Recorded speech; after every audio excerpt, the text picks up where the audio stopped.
निगरां हुकूमत ने पहला पेट्रोल बम गिरा दिया। पेट्रोल की कीमत में 17 रुपए 50 पैसे का बड़ा इजाफा। पेट्रोल की नई कीमत 290 रुपए 45 पैसे फी लीटर हो गई। डीजल की कीमत में फी लीटर 20 रुपए का इजाफा। डीजल की नई कीमत 293 रुपए 40 पैसे फी लीटर हो गई। नोटिफिकेशन जारी। अवाम ने पेट्रोलियम मसनूआत में इजाफा मुस्तरद कर दिया। कहा गरीब अवाम को कब तक जुल्म की चक्की में पिसा जाएगा। माहिर मौशियत मुजम्मिल असलम कहते हैं पुरानी ही कीमतों का तसलसल है जो पीडीएम इत्तेहादी हुकूमत का था। बिजली, गैस, तेल बुनियादी चीजें हैं जो महंगी होने से हर शय पर फर्क पड़ता है। जब सब बेकाबू हो जाता है तो ये लोग हुकूमत छोड़कर भाग जाते हैं।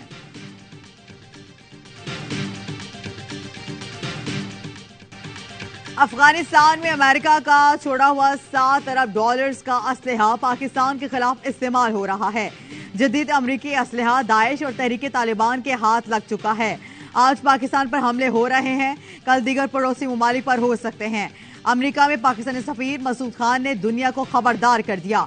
एवं न्यूज को इंटरव्यू में कहा अफगानिस्तान में दहशतगर्द गिरोह में सिर्फ पाकिस्तान का नहीं अमरीका का भी मसला है। जदीद अमरीकी असलहे से लैस दहशतगर्दों से मुकाबले के लिए पाकिस्तान को जदीद हथियार चाहिए। अमरीका से कहा है दहशतगर्दों के खिलाफ पाकिस्तानी फोर्सेस की इस्तेदाद बढ़ाने की जरूरत है। अमरीका ने पाकिस्तान को जदीद असलहा और कम्युनिकेशन फराहम करने पर आमादगी का इजहार किया है। अमरीका ने हालिया मुआशी बहरान में पाकिस्तान की बेइंतहा मदद की। वाशिंगटन ने बरतानिया, फ्रांस, जर्मनी, जापान और दीगर ममालिक को भी पाकिस्तान की मदद पर आमादा किया। अमरीका ने कभी पाकिस्तान को सी पैक छोड़ने का नहीं कहा। कश्मीर का मसला हल कराना अमरीका की जिम्मेदारी है। अमरीका भारत को आमादा करे, पाकिस्तान बातचीत के लिए तैयार है। अमरीका ने दहशतगर्दी से निपटने के लिए पाकिस्तान की कोशिशों की हिमायत कर दी। दहशतगर्द ग्रुप से निपटने के लिए पाकिस्तान के साथ काम करने के लिए तैयार हैं। पाकिस्तान से इंसदाद दहशतगर्दी और दीगर मामलात पर मुशावरत जारी है। अमरीकी महकमा खारजा के तर्जुमान का पाकिस्तानी सफीर के इंटरव्यू पर रद्द-ए-अमल। तर्जुमान वीरान पटेल का कहना है खतरात से निपटने के लिए पाक अमरीका मफादात मुश्तरका हैं। अमरीका अबूरी वजीर आजम और टीम के साथ मिलकर काम करने को तैयार है। पाकिस्तान में मुनसिफाना इंतखाबात, जमहूरियत और कानून की हुक्मरानी चाहते हैं।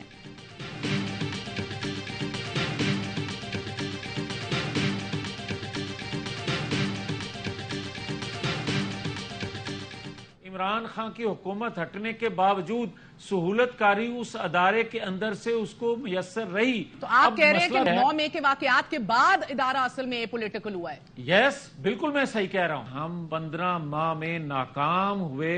हम नहीं बना सके 2017 का पाकिस्तान। ये नवाज शरीफ के बगैर नहीं मुमकिन। नून लीगी रहनुमा जावेद लतीफ कहते हैं 9 मई वाकयात के बाद इदारा गैर सियासी हुआ है। 9 मई वाकयात से पहले भी कुछ लोग चेयरमैन पीटीआई की सहूलतकारी कर रहे थे। क्या शहबाज शरीफ नाकाम हुए? के सवाल पर जावेद लतीफ ने कहा मैं कह रहा हूं हम नवाज शरीफ के बगैर 2017 का पाकिस्तान ना लौटा सके। नवाज शरीफ सितंबर में वतन वापस आएंगे। साबिक वजीर दाखिला राना सनाउल्लाह कहते हैं फैसला हो चुका, आम इंतखाबात फरवरी 2024 में होंगे। नवाज शरीफ वापस आकर इंतखाबी मुहिम की क़यादत करेंगे। ये बात गलत है कि हम चाहते हैं कि बैलेट पेपर्स पर बल्ले का निशान ना हो। निगरान सेटअप के साथ मुल्क आगे नहीं चल सकता। मौजूदा हालात में कौम नवाज शरीफ की ही बात सुनेगी।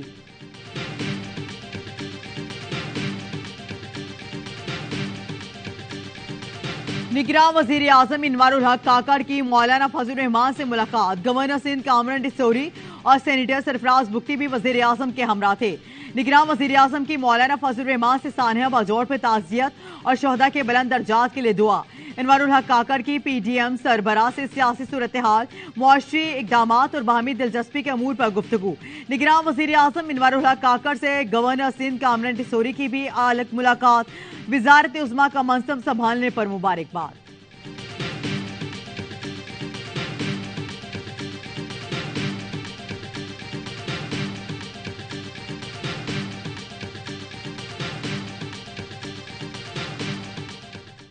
निगरान वजीर आजम की काबीना में वजीर कौन होगा? अनवारुल हक काकड़ ने मुशावरत शुरू कर दी। जराये के मुताबिक निगरान काबीना में जलील अब्बास जलानी, अब्दुल हफीज शेख, मोहम्मद अली दुरानी, शिव सिडल और मुजफ्फर रांझा को शामिल किए जाने पर गौर हो रहा है।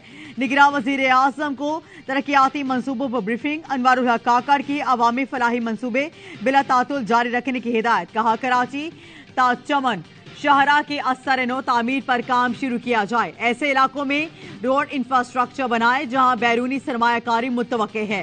बलूचिस्तान की दूसरे सूबों से राब्ता सड़कों को बेहतर करने की हिदायत।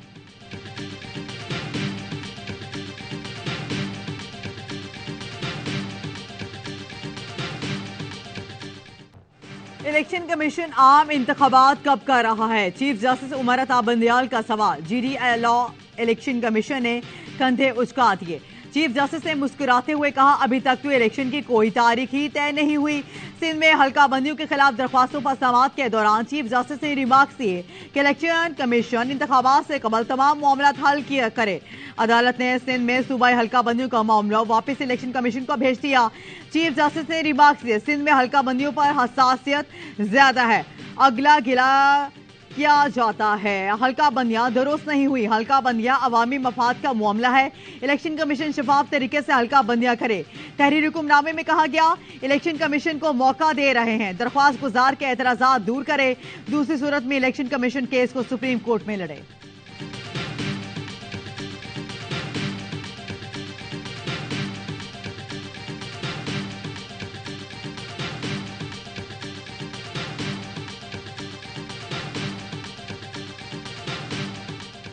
हमारे बड़े जो हैं उन्होंने फैसला किया है कि इलेक्शन फरवरी में हो। मैं अब भी कहता हूं कि मुल्क को जो माशी बुरान है इससे निकालने के लिए कुछ टाइम चाहिए हो तो कोई हर्ज नहीं। इस वक्त सियासत की जरूरत नहीं, रियासत को बचाने की जरूरत। बड़ों ने फैसला किया है इलेक्शन फरवरी में होंगे। मुआशी बहरान से निकलने के लिए इलेक्शन के लिए कुछ वक्त लगता है तो कोई मसला नहीं।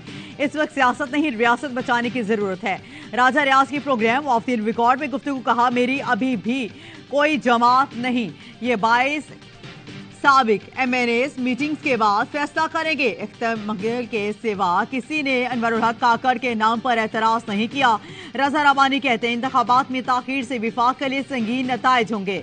90 रोज में इंतखाबात कराने की आईनी तकाजे पर घड़ी टिक टिक कर रही है। इलेक्शन कमीशन का इंतखाबात से मुतालिक कोई जामे बयान जारी ना करना अफसोसनाक है।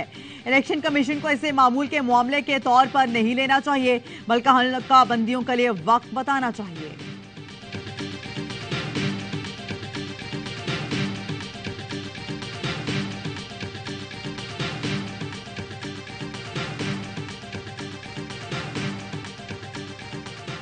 नहीं समझता कि कोई नाजायज दबाव आएगा या आ सकता है, और अगर खुदा न खासा कहीं से गलती हुई तो मैं गैर कानूनी नाजायज दबाव कबूल नहीं करने वाला, ना ही आएगा।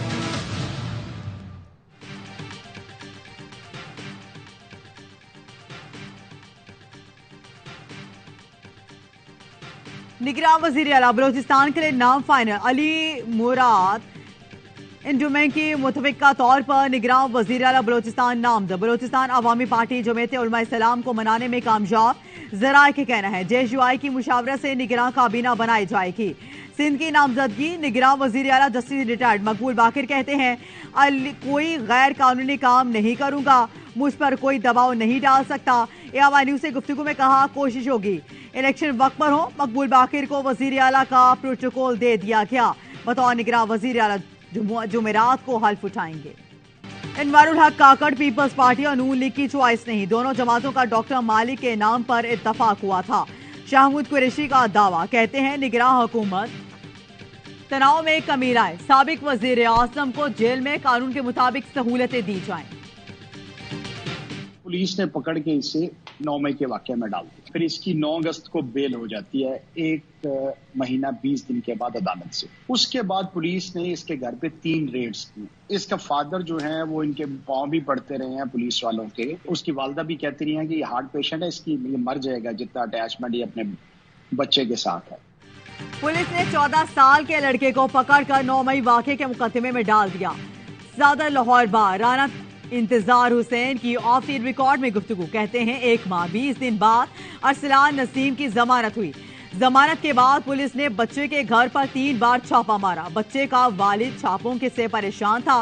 छापे के दूसरे रोज इंतकाल कर गया। पुलिस ने जल्द जनाजा कराने और दफनाने की हिदायत की। फैमिली चाहती है कि बच्चे की गैर कानूनी हिरासत और टॉर्चर की तहकीकात की जाए। जिम्मेदार एहलकारों के खिलाफ कार्रवाई की जाए। साबिक एमएनए सायरा बानो ने कहा, पंजाब पुलिस से ऐसी ही तवक्को थी जो घरों में घुसकर धमकियां देती है। बूढ़ी माओं को धमकियां दी जाती हैं, बच्चों को उठाकर ले जाते हैं। आलिया हमजा को इसके बेटों के सामने घसीटकर गाड़ी में डाला गया।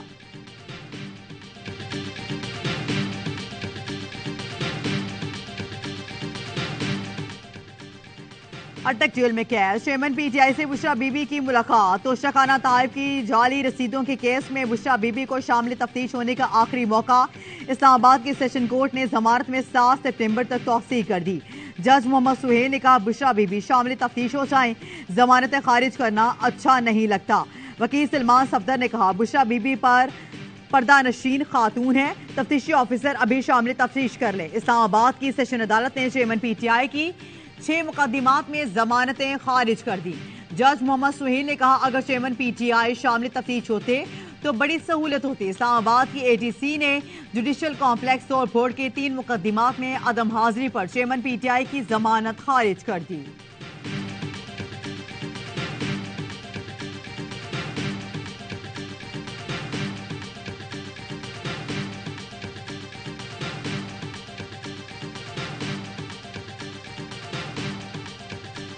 इस्लामाबाद हाई कोर्ट का पीटीआई रहनुमा शहरियार आफरीदी और शानदाना गुलजार को आज पेश करने का हुक्म चीफ कमिश्नर और आईजी इस्लामाबाद को भी जाती हैसियत में तलब कर लिया गया। 3 MPO के तहत गिरफ्तारी के खिलाफ दरख्वास्त की समाअत के दौरान अदालत ने कहा, जवाब दें क्यों ना क्रिमिनल तौहीन अदालत की कार्रवाई अमल में लाई जाए। अदालत ने डीसी इस्लामाबाद से 3 माह के MPO का रिकॉर्ड भी आज तलब कर लिया। SSP ऑपरेशन को शोकस नोटिस। LTC लाहौर ने यास्मीन राशिद की 4 मुकदमात में दरख्वास्त जमानत पर 21 अगस्त को वकला से दलाइल तलब कर लिए। यास्मीन राशिद पर नून लीग का ऑफिस जलाने, अस्करी टावर हमला और थाना शादमंद जलाने का इल्जाम है।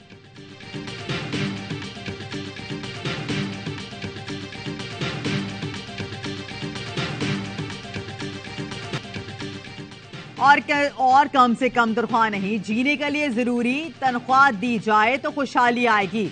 लोगों को दुरुस्त तनख्वाह देंगे तो वो दफ्तर या इदारे आकर काम भी अच्छा करेंगे। यूनिलीवर पाकिस्तान ने इजरत के नए फॉर्मूले पर अमल शुरू कर दिया। चेयरमैन यूनिलीवर आमिर पराचा की प्रोग्राम 11th आवर में गुफ्तगू बताया, मुलाजमीन पर पैसा लगाएंगे तो वह नताइज भी अच्छा देंगे। लोगों को तनख्वाहें कम देंगे तो वो घर की परेशानियों की वजह से दुरुस्त काम नहीं कर सकेगा। एक शोबे में तनख्वाहें कम थी, लोग काम छोड़कर चले जाते थे। तनख्वाह दुगनी की तो सेल भी अच्छी होगी, लोगों ने भी जाना छोड़ दिया।